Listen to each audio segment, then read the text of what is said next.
जाता है। इस साल 2026 में षटतिला एकादशी पर कई दुर्लभ और संयोग बन रहे हैं। ऐसे में अगर कोई व्यक्ति इस दिन भगवान विष्णु के सच्चे दिल से आराधना करता है, उसके घर साक्षात भगवान विष्णु और माता लक्ष्मी विराजमान हो जाते हैं और ऐसे व्यक्ति के घर में कभी भी धन, दौलत और सुख समृद्धि की कमी नहीं आती। ऐसे घर में धन का प्रभाव हमेशा बना रहता है।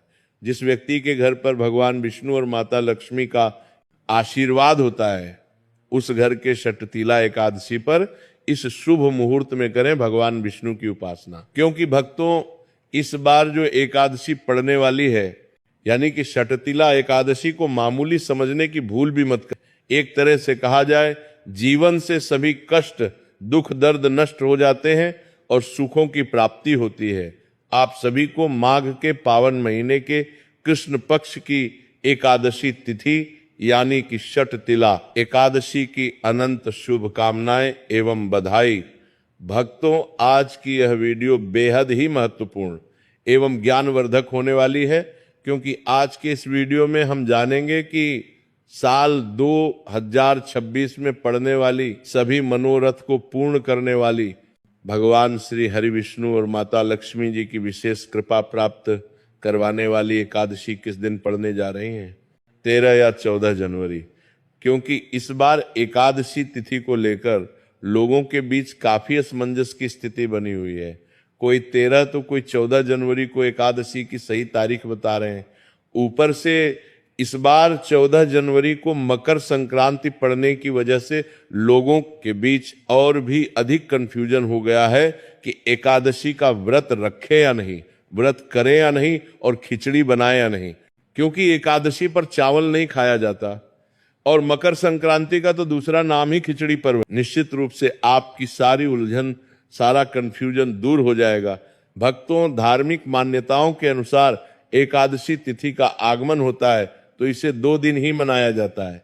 एक दिन साधु संत एकादशी मनाते हैं, वहीं एक दिन गृहस्थ लोगों के लिए एकादशी होती है। आप ये जान पाएं कि आपको एकादशी का व्रत किस दिन रखना है, साथ ही जानेंगे एकादशी का व्रत कब रखना है, व्रत कब और कैसे रखें, व्रत के दौरान किन नियमों का पालन आपको करना है। वहीं जिन भी बहनों को पुत्र प्राप्ति की कामना है, उनके लिए भी हम बेहद ही खास उपाय लेकर आए हैं।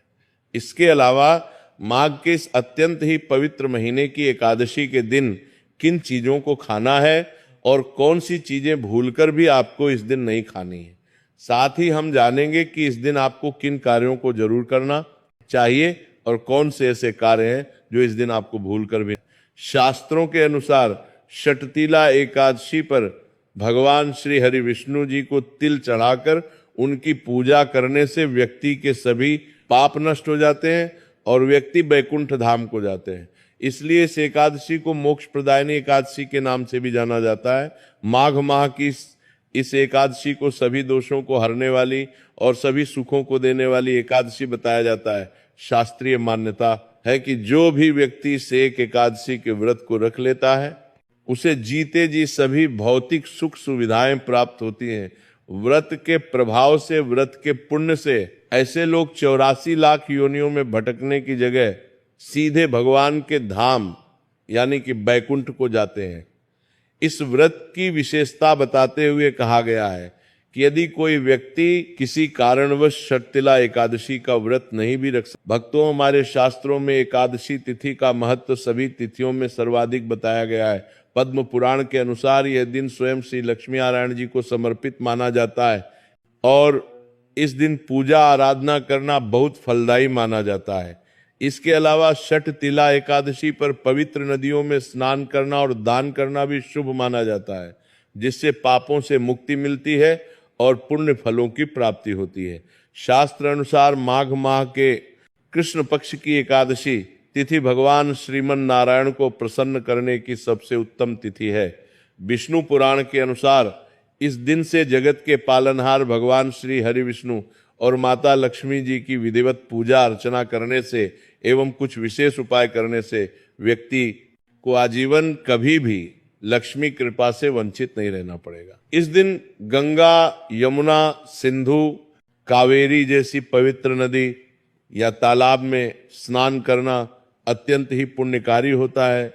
साथ ही इस दिन जो भी मनुष्य भगवान श्री हरि विष्णु जी की, लेकिन यदि सभी एकादशी का व्रत करना संभव ना हो तो कुछ खास एकादशी तिथि जैसे कि माघ माह के कृष्ण पक्ष की एकादशी तिथि का व्रत तो प्रत्येक मनुष्य को जरूर रखना चाहिए।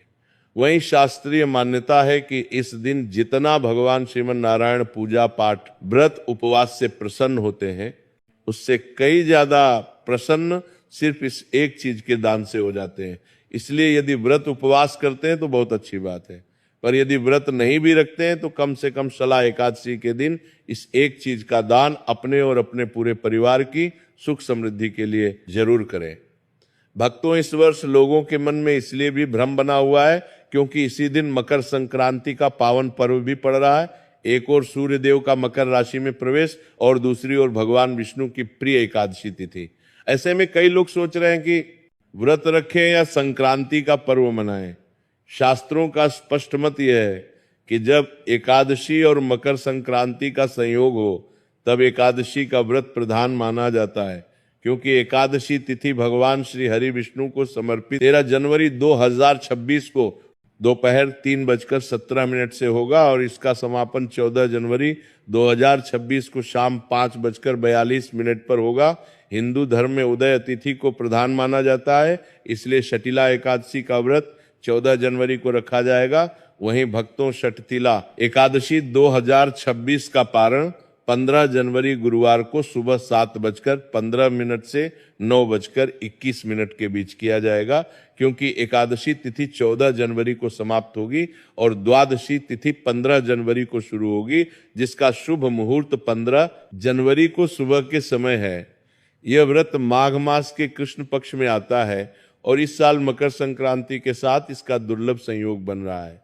अब भक्तों, जब मकर संक्रांति और शटशिला एकादशी एक ही दिन पड़ती है तब शास्त्रों के अनुसार आहार भोग और आचरण में अत्यंत संयम आवश्यक माना गया है। धर्म ग्रंथों में स्पष्ट रूप से बताया गया है कि एकादशी तिथि भगवान श्री हरि विष्णु को समर्पित व्रत तिथि है और इसका नियम किसी भी पर्व या संक्रांति से ऊपर हो, चाहे उसी दिन सूर्य उत्तरायण होकर मकर संक्रांति का महापुण्य काल क्यों न बना रहा हो।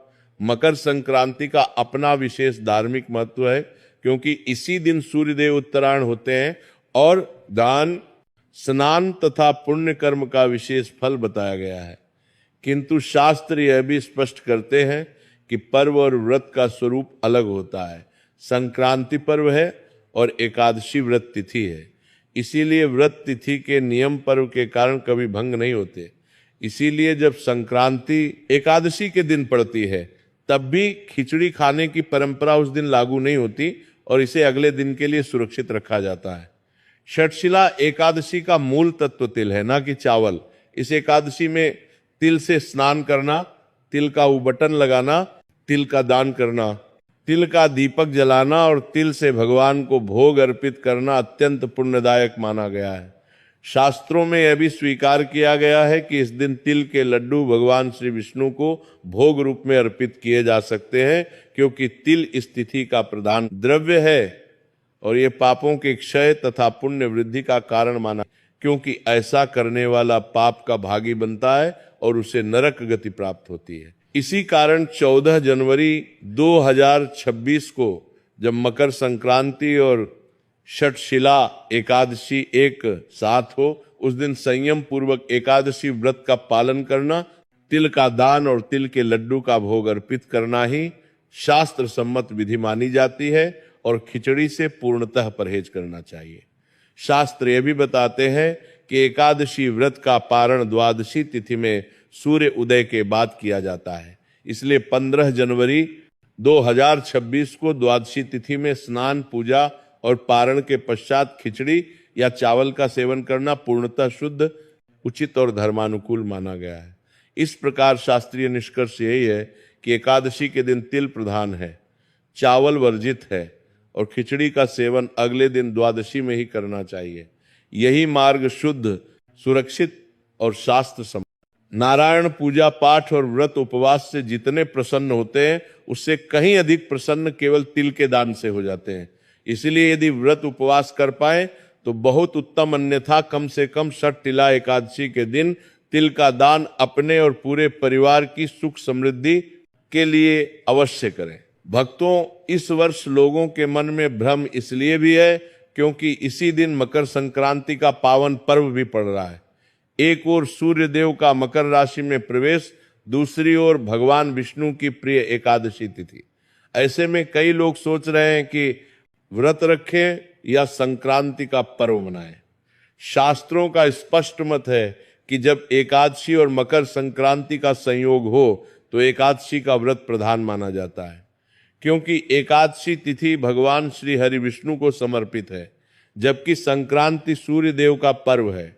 इसलिए इस दिन व्रत रखकर सूर्य देव को जल अर्पित करना और भगवान विष्णु की पूजा करना दोनों ही फलदायक होते हैं। इसमें किसी प्रकार का विरोध नहीं माना गया। वैदिक पंचांग के अनुसार षटतिला एकादशी तिथि का आरंभ 13 जनवरी 2026 को दोपहर 3:17 से होगा और समापन 14 जनवरी 2026 को शाम 5:42 पर। यह व्रत माघ मास के कृष्ण पक्ष में आता है और इस साल मकर संक्रांति के साथ इसका दुर्लभ संयोग बन रहा है। जब मकर संक्रांति और छठ तिला एकादशी एक ही दिन पड़ती हैं, तब शास्त्रों के अनुसार आहार, भोग और आचरण में अत्यंत संयम आवश्यक माना गया है। धर्म ग्रंथों में स्पष्ट बताया गया है कि एकादशी तिथि भगवान श्री हरि विष्णु को समर्पित व्रत तिथि है और इसका नियम किसी भी पर्व या संक्रांति से ऊपर होता है। पद्म पुराण, स्कंद पुराण तथा ब्रह्म वैवर्त पुराण में एकादशी के दिन चावल के सेवन को महापाप बताया गया है और कहा गया है कि इस तिथि पर चावल का स्पर्श तक नहीं करना चाहिए।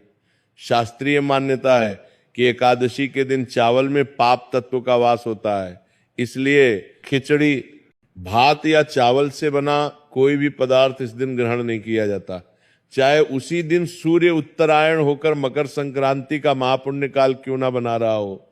मकर संक्रांति का अपना विशेष धार्मिक महत्व है, क्योंकि इसी दिन सूर्य देव उत्तरायण होते हैं और दान, स्नान तथा पुण्य कर्म का विशेष फल बताया गया है। छठ तिथिला एकादशी का मूल तत्व तिल है, ना कि चावल। इस एकादशी में तिल से स्नान करना, तिल का उबटन लगाना, तिल का दान करना, तिल का दीपक जलाना और तिल से भगवान को भोग अर्पित करना अत्यंत पुण्यदायक माना गया है। शास्त्रों में स्वीकार किया गया है कि इस दिन तिल के लड्डू भगवान श्री विष्णु को भोग रूप में अर्पित किए जा सकते हैं, क्योंकि तिल इस तिथि का प्रधान द्रव्य है और यह पापों के क्षय तथा पुण्य वृद्धि का कारण माना गया है। तिल से बना भोग एकादशी के नियमों के अनुकूल होता है, जबकि चावल से बना भोग नहीं। एकादशी के महत्व को बताते हुए शास्त्रों में यह श्लोक मिलता है, एकादशना भंजित तंडुलान कदाचन भंजनो जायते पापी नरकम याति निश्चितम। अर्थात एकादशी के दिन चावल का सेवन कभी नहीं करना चाहिए, क्योंकि ऐसा करने वाला पाप का भागी बनता है और उसे नरक गति प्राप्त होती है। इसी कारण 14 जनवरी 2026 को जब मकर संक्रांति और छठ तिला एकादशी एक साथ होंगी, दिन संयम पूर्वक एकादशी व्रत का पालन करना, तिल का दान करना और तिल के लड्डू का भोग अर्पित करना ही शास्त्र सम्मत विधि मानी जाती है तथा खिचड़ी से पूर्णतः परहेज करना उचित और धर्मानुकूल माना गया है। इस प्रकार शास्त्रीय निष्कर्ष यही है कि एकादशी के दिन तिल प्रधान है, चावल वर्जित है और खिचड़ी का सेवन अगले दिन द्वादशी में ही करना चाहिए। यही मार्ग शुद्ध, सुरक्षित और शास्त्र सम्मत है। देखिए, इस बार माघ के पावन महीने की एकादशी बुधवार यानी भगवान श्री गणेश जी के सबसे प्रिय दिन पड़ने जा रही है। शास्त्रों में वर्णित है कि जब कभी बुधवार के दिन एकादशी तिथि पड़े तो शाम के समय गणेश जी महाराज को 11 ताजा हरी दूर्वा की डंठल अवश्य चढ़ानी चाहिए। साथ ही इस दिन भगवान श्री लक्ष्मी नारायण जी की विधिवत पूजा अर्चना करके घर में सत्यनारायण भगवान की पूजा करने वालों पर आजीवन भगवान श्री लक्ष्मी नारायण जी की कृपा बरसती है। सबसे पहले इस दिन कोशिश करें कि सूर्योदय से पूर्व उठ जाएं। उठकर स्नान आदि से निवृत्त होकर भगवान के मंदिर को साफ करें, भगवान को स्नान कराएं, पंचामृत से अभिषेक करें, फिर गंगा जल से शुद्ध करके भगवान के श्री विग्रह अथवा चित्र को पीले वस्त्र पहनाएं एवं सुंदर पीले फूलों की माला अर्पित करें। फिर भगवान श्री लक्ष्मी नारायण के सामने या लड्डू गोपाल के सामने बैठकर एकादशी व्रत का संकल्प लें। छठ तिथिला एकादशी के दिन प्रातःकाल जल्दी उठकर स्नान करें और स्वच्छ वस्त्र धारण करें। हे प्रभु, मुझे यह व्रत श्रद्धा और नियम से पूरा करने की शक्ति प्रदान करें। अब भगवान विष्णु की पूजा शुरू करें। पहले उन्हें जल, अक्षत, पीले फूल और तुलसी पत्र अर्पित करें। इसके बाद धूप और घी का दीपक दिखाएं। यदि संभव हो तो पंचामृत से स्नान कराएं या गंगा जल छिड़कें। पूजा में पीले फल, मिष्ठान और तुलसी के पत्तों के साथ भोग अर्पित करें। इसके बाद भगवान विष्णु के मंत्रों का जाप करें, जैसे ओम नमो भगवते वासुदेवाय। इस मंत्र का 108 बार जप विशेष फलदायी है। आप विष्णु चालीसा या विष्णु सहस्त्र नाम का पाठ भी कर सकते हैं। दिन भर व्रत रखें। यदि निर्जल फलाहार या एक समय भोजन का संकल्प लिया है तो उसी अनुसार पालन करें। पूजा पूरी होने पर भगवान को भोग लगाएं और आरती करें। अब जानते हैं छठ तिला एकादशी की विधिवत पूजा विधि। सुबह उठकर हाथ में जल लेकर संकल्प लें कि आप इस एकादशी व्रत का पालन पूरी श्रद्धा और नियम से करेंगे। फिर स्नान करें और सूर्य देव को काले तिल डालकर अर्घ्य अर्पित करें। शास्त्रों में कहा गया है, अपात्र दत्तम दानम दुखाय कल्पते, अर्थात अनुचित पात्र को या अनुचित सामग्री का दान विपरीत फल लाता है। अब सबसे महत्वपूर्ण विषय, इस दिन किन कार्यों से बचना चाहिए। इस दिन का मूल भाव संयम, पवित्रता और तपस्या है। इसलिए वासना युक्त व्यवहार, क्रोध, लोभ, हिंसा, निंदा या अपमान सर्वथा वर्जित है। विशेष रूप से विचारों और कर्मों में पवित्रता बनाए रखें। किसी प्राणी को कष्ट पहुंचाना, जैसे जानवरों को मारना या पेड़ पौधों को अनावश्यक काटना, बड़ा दोष माना जाता है। मांसाहार, मद्यपान, वासनात्मक प्रवृत्तियां, अश्लील सामग्री या अभद्र भाषा, ये आपके पुण्य को नष्ट कर देते हैं। इस दिन पति पत्नी को ब्रह्मचर्य का पालन करना श्रेष्ठ है। दूसरी गलती, क्रोध और कटुवाणी। इस दिन व्यवहार में सावधानी रखें। झगड़ा, अपशब्द या कलह से अपने भाग्य के द्वार स्वयं बंद कर लेते हैं। कठिन परिस्थिति में भी मौन और क्षमा का पालन करें। तीसरी गलती, पीपल और तुलसी का अनुचित स्पर्श। दोपहर 12 बजे से शाम 4 बजे तक पीपल में ब्रह्मा जी विश्राम करते हैं। उस समय स्पर्श से पाप लगता है। इस दिन घर को पूर्णतः साफ रखें। झाड़ू पोछा करें। जूते चप्पल मंदिर या रसोई में ना रखें। घर गंदा रहे तो देवी लक्ष्मी यस्या प्रसादात न कुतोपि लाभ। अगली गलती, झूठ, चुगली और छल। मन, वचन और कर्म से शुद्ध रहें। बाहरी पूजा के साथ यदि भीतर छल हो तो भगवान स्वीकार नहीं करते। रात्रि को भगवान विष्णु का ध्यान करते हुए जागरण करें। भजन, कीर्तन और मंत्र जाप करें। अगले दिन द्वादशी को स्नान, तुलसी को जल चढ़ाएं, भोग अर्पित करें। ब्राह्मण या जरूरतमंद को भोजन दान दें, फिर पारण करें। इस दिन तामसिक भोजन जैसे लहसुन प्याज ना बनाएं, ना खाएं। एकादशी के दिन पितरों के प्रति कृतज्ञता व्यक्त करें। शाम गोधली बेला में दीपक जलाकर पितरों का स्मरण करें। पीपल के नीचे या आंगन में दीपक रखकर प्रार्थना करें, हे पितृ, यदि पूर्व या इस जन्म में कोई भूल हुई हो तो क्षमा करें और आशीर्वाद दें कि मैं और मेरा परिवार निरंतर उन्नति करें। यदि नदी के पास हैं तो स्नान कर सूर्य को अर्घ्य दें, अन्यथा घर में गंगा जल मिलाकर स्नान करें। गंगा स्नान समान पुण्य मिलता है। इस दिन उपवास का पुण्य हजारों वर्षों की तपस्या के बराबर है। ये एकादशी स्वर्ग प्राप्ति का द्वार खोलती है और सभी बाधाएं दूर कर भगवान विष्णु की कृपा सच्चे भक्त पर बरसती है। श्याम पितरों के नाम दीपक जलाना महत्वपूर्ण परंपरा है। भक्तों, अब हम आगे बढ़ते हैं और विस्तार से जानते हैं। कृपया पूरा सुने। आधी श्रद्धा से पूर्ण फल नहीं मिलता। 2026 में माघ माह के कृष्ण पक्ष की एकादशी पर मुहूर्त अनुसार कार्य करने से सफलता बढ़ जाती है। अभिजीत मुहूर्त पूरे दिन शुभ रहेगा। ये एकादशी स्वर्ग प्राप्ति का द्वार खोलती है और सभी बाधाएं हरती है। अब जानते हैं इस शुभ तिथि पर किन वस्तुओं का दान करना चाहिए। किनका नहीं और किन कार्यों से बचना चाहिए। षटतिला एकादशी का नाम ही तिल से जुड़ा है, पद्म पुराण और विष्णु धर्म। तो चावल और उसके रूप का सेवन दान वर्जित है। इस दिन सबसे श्रेष्ठ दान तिल है। काले या सफेद काले तिल पाप नाशक और पितृ तृप्ति में अधिक प्रभावी। तिलगुड़ के लड्डू, चिक्की या मिश्रित पदार्थ दान करने से पुण्य कई गुना बढ़ता है। व्रती स्वयं छुए नहीं, शुद्धता रखें। ऊनी वस्त्र, कंबल, शॉल आदि का दान शुभ है। सूर्य और विष्णु दोनों की कृपा मिलती है। तांबे का पात्र, गुड़, फल, सूखे मेवे, रेवड़ी आदि दान योग्य है। गाय को तिलगुड़ खिलाना भी पुण्यदायक। दान न करने वाली वस्तुएं चावल और खिचड़ी दान या सेवन द्वादशी में करें। तामसिक वस्तुएं, अन्न, तेल, नमक आदि से बचें। दान मन की शुद्धता से करें। स्नान के बाद सूर्य अर्घ्य और विष्णु सूर्य अर्घ्य दें, फिर दान करें। भक्तों, इस प्रकार इस पावन संयोग में शास्त्र सम्मत नियमों का पालन करें तो जीवन की सभी बाधाएं दूर होकर सुख समृद्धि प्राप्त होगी। भक्तों, यह तमाम जानकारी जन रुचि को ध्यान में रखकर दी जा रही।